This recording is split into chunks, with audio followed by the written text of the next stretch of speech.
আমাদের নেতা কয়জন? আমাদের নেতা কয়জন? আমাদের প্রভু কয়জন?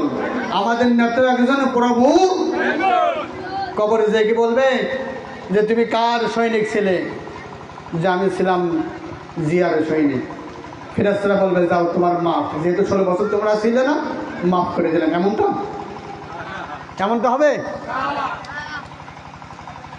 কবরে বলবে মান রব্বুক মা দীনুক মান হাযার রাজুল, রবের পরিচয় দাও, তুমি কোন রবের তুমি স্লোগান দিয়েছ। আপনি দুনিয়াতে তো কখনো আল্লাহর সিজদা দেন নাই, আল্লাহর গুণগান গান নাই। যদি ওই কবরের ভিতরে ফেরেশতারা বলে ফেলে মান রব্বুক, ও মুসলমান, ও নবীর উম্মত, আল্লাহর পরিচয় দাও, আপনি তো আল্লাহর গুণগান নাই। সেদিন বান্দা মুখ থেকে, কবরের ভিতরে মুখ থেকে জবান দিয়ে বের হবে না।